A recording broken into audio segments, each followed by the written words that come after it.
Naospital ang 7 estudyante sa Iloilo kasunod ng kulog at kidlat malapit sa kanilang eskwelahan. Saksi si John Sala ng GMA Regional TV.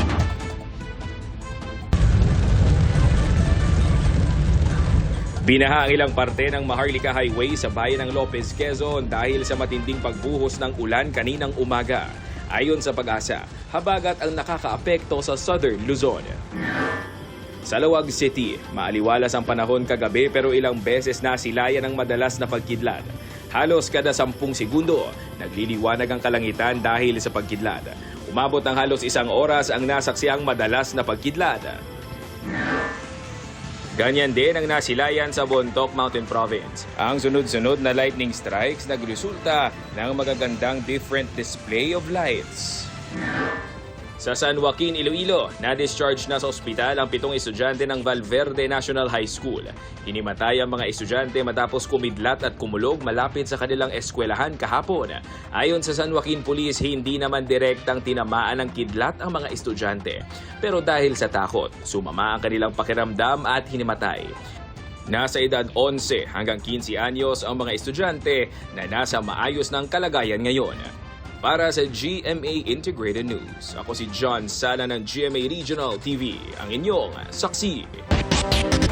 Balak ng Senado na himayin ang bilyong-pisong intelligence funds ng Immigration, Pulisya, NBI at Civil Aviation Authority of the Philippines.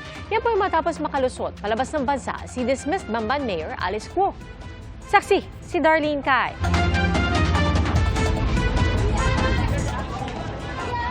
Patatapusin muna ng Senado ang mga proseso ng Justice Department at Bureau of Immigration sa kapatid ni Alice Guo na si Sheila at kay Cassandra Leong na corporate secretary ng kumpanyang nagpaupa sa Porac Pugo at kinatawan din ng operator nito. Inaasahang matatapos yan sa long weekend. At sa Martes, pagkatapos silang padaluhin sa Senate hearing ay kukunin ng Senado ang kustodiya sa kanila. The Senate coordinated with the Bureau of Immigration, with the DOJ, as well as the House of Representatives because may outstanding arrest order rin ang House. So para hindi naman magkaroon ng tug of war. Tulad kasi kay dismissed Mayor Alice Guo, may umiiral na ring arrest warrant ang Senado para kay Sheila, gayon din kay Ong. Pero may umiiral ding arrest warrant ang House of Representatives kay Ong, kaya gusto ng ilang mambabatas na sa kanila ang kustodiya niya. Continuing yung aming investigation, and sometimes we will be conduct twice a week. If somebody asks for her presence at nandun siya, then we can immediately get her to appear on the Quadcom. Pag-uusapan pa ito ng liderato ng Kamara at Justice Department. Gustong malaman ng Senado kung paano nakalabas ang mga Guo at si Ong. Obviously may pera yan, may racket talaga yan. Obvious, hindi naman isolated case to, marami na ring issue ng mga, 'di ba, ng mga lagayan sa Bureau of Immigration, sa ibang enforcement agencies. We will cooperate naman with the investigation. I'm sure the Bureau of Immigration will cooperate in finding the truth to this. No? Dahil nalusutan, gusto ng Senadong himayin ang bilyon-bilyong pisong intelligence funds ng Immigration, Pulisya, NBI at Civil Aviation Authority of the Philippines. Ayon sa Kaap, titignan pa nila kung meron silang intelligence funds. Hindi rin naman daw tiyak sa ngayon kung ano ang sinakyan ni Guo nang siya'y lumabas sa bansa. Sinusubukan pa namin kunan ng pahayagang PNP at BI. Para sa GMA Integrated News, ako si Darlene Kai, ang inyong saksi.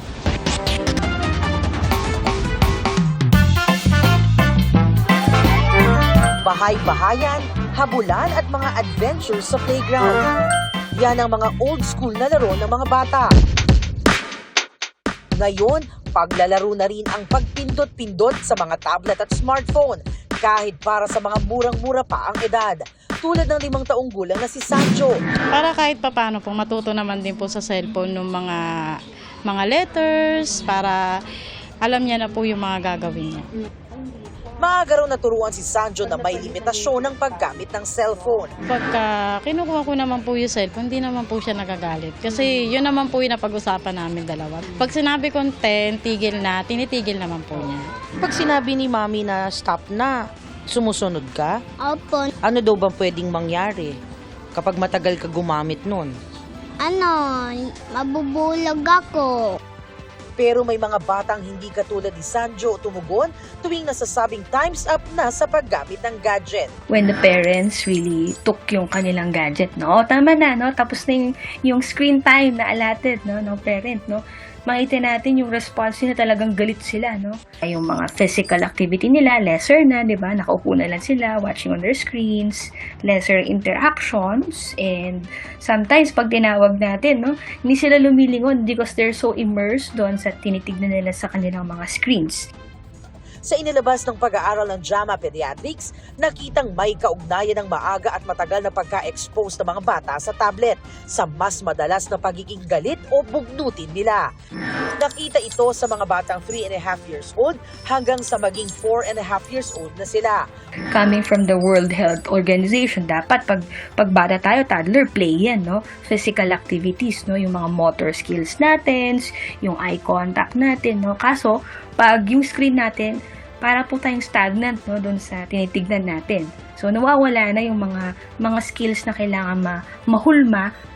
Pag mas marami ang screen time ng mga bata, hindi raw nasasanay o natututo sa pag-regulate o pag-control ng kanilang mga emosyon. Parents should be the one to limit, monitor, at saka mas maging involved also sa screen time ng mga kids. Para sa GMA Integrated News, Jamie Santos ang inyong saksi. Patay isang bata sa Mandaue City dahil sa dengue. Ang sa Department of Health, pinag-aaralan pa kung ligtas gamitin ang bakuna kontra dengue na ini-apply para mairehistro sa Food and Drug Administration. Saksi, si June Veneracion. Nakaburol sa kanilang bahay ang labi ng 1 taong gulang na si Axel sa Mandaue City sa Cebu ayon sa nanay ng bata. Ilang araw na nilagnat ang anak pero bumuti ang lagay nito nang mapainom ng gamot. Nang bumalik ang lagnat ng bata at nanghina na, dinala na si Axel sa health center. Dito inirefer sila sa ospital. Kalaunay nagka-rashes at hindi na naagapan pa. Gamurog gasak kag buntot. Nya dayon kana. Isi siya bunga mama siya ya pagka kuan yan siya manoy. Nya dayon. Yan ikalit lang ang taon yan. Sa datos ng Department of Health, mahigit 150,000 na ang naitalang kaso ng dengue mula Enero hanggang August 10 ng taong ito. Tumaas din ng 24% ang naiulat na kaso ng dengue mula July 14 hanggang July 27 kumpara sa naunang 2 linggo. Hinikayat ni Pangulong Bongbong Marcos sa pangunahan ng mga lokal na opisyal ang information drive kontra dengue at leptospirosis. I urge you all to lead aggressive information dissemination campaign to promote a healthy lifestyle and prevent diseases, such as a campaign to remind our people, especially children, against swimming in flood waters and to practice personal hygiene to mitigate the spread of leptospirosis, mpox, and any other illnesses. Kaugnay naman sa bakuna kontra dengue, ayon sa DOH, may isang nag-a-apply sa Food and Drug Administration. Inaantay natin ang findings ng FDA. Pag sinabi nila nga safe and effective at nagbigay sila ng go signal, then we can consider rolling it out. Para sa GMA Integrated News, June Veneracion ang inyong saksi. Mga naglalakihang gusali, radar at runway na itinayo ng China ang nasaksihan ng GMA Integrated News nang sumabay sa pagpapatrolya ng PCG at BIFAR sa ilang bahagi ng West Philippine Sea.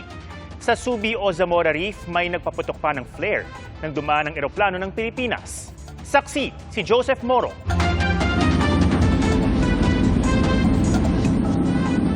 Sa Maritime Patrol ng Philippine Coast Guard at Bureau of Fisheries and Aquatic Resources o BFAR sa Ayungin Shoal, halos walang nagbabantay na puwersa ng China sa BRP Sierra Madre. Singkalma ng dagat ang sitwasyon doon. Malayo sa nangyari noong June 17 kung saan nagpang-abot ang puwersa ng Pilipinas sa China Coast Guard.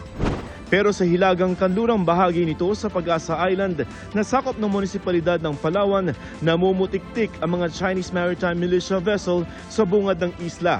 May mga magkakadikit pa at halos wala ng alisan. Ilang minuto lamang ang layo mula sa Pag-asa ang Subi Reef o tinatawag nating Zamora Reef. 1988 nang simulang okupahan ito ng China. Malayo pa lamang tanaw na malalaking pasilidad doon. Tila papalapit kami sa isang syudad. May mahaba rin itong runway. Aakalain mong walang tao roon hanggang sa aming paglapit, may nagpaputok ng mga flare mula sa isang gusali.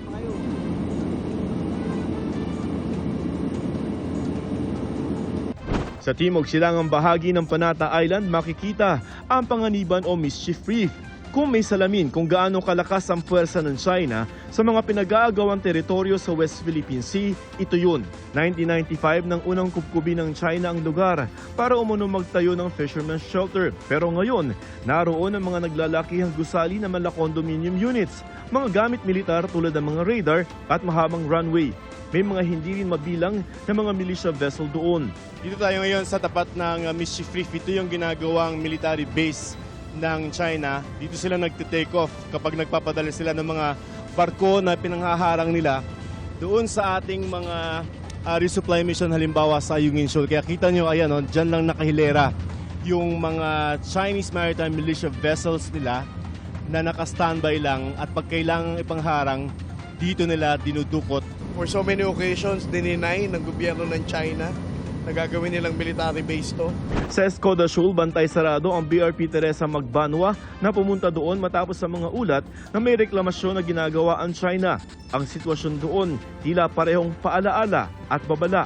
We don't want to give an opportunity for China to do this kind of activities again within our own exclusive economic zone.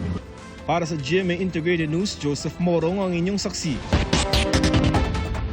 Ayon naman sa Chinese Foreign Ministry, trespass o dumaan ng walang paalam ang dalawang eroplano ng Pilipinas sa airspace ng Zamora Reef na tinawag nilang Zubijiao. Alinsunod daw sa batas ang anilay countermeasures na kanilang ginawa. Tayo na po sa San Mateo at doon silipin natin ang Sea of Clouds. Tampok po yan sa pasyalang perfect para sa mga naghahanap ng long weekend getaway na malapit lang sa Metro Manila. Saksi, si Jamie Santos. Hindi na kailangan magpakalayo para mag-relax ngayong long weekend. Maraming pasyalang 1-hour drive lang mula sa Metro Manila. Sa San Mateo, Rizal, hindi lang tiyan ang mabubusog sa pagkain. Pati mga mata, busog sa tanawin. Sa mga gusto ng time off sa ingay, sa gulo ng syudad at dami ng problema, may isang lugar dito sa San Mateo, Rizal kung saan magkakaroon ka ng peace of mind at madidistress dahil sa ganda ng tanawin. Tanaw mula rito ang Sierra Madre, maging ang Sea of Clouds lalo na kung maganda ang panahon. Marami sa mga dumayo nagbabad sa view deck para mag-picture taking sa magandang background at Instagram-worthy spots. Interested po akong puntahan siya kasi nature lover. So nung chinek ko siya, naging parang humanap ako ng time para lang magkaroon ng time bisitahin. Pumunta kami dito para ipasyal yung parents ko, senior citizen, tsaka kasama yung mga kids. Pagkatapos ng busy na work, dito naman para long weekend eh. Nag-enjoy po, Daddy? Ay, enjoy na enjoy. Hindi po napagod kahit matataas yung mga hagdan? Hindi naman. Nag-enjoy na enjoy. Basta ganito, enjoy eh. Sa mga adventurous at adrenaline rush ang hanap, pwedeng subukan ng rope obstacle. May playground din para sa kids. Ma-e-enjoy ang slide at dark area. Kung bitin sa day tour, pwede ring mag-overnight sa kanilang villas o sa tent sa kabilang campsite. Mini-make sure po namin na pag pumunta po sila dito, sulit po talaga yung punta nila na hindi na po sila pupunta na o maghahanap ng iba pang lugar na para gawin yung ibang bagay na gustong gawin nila. Na nandito na lahat. Para sa GMA Integrated News, Jamie Santos ang inyong saksi.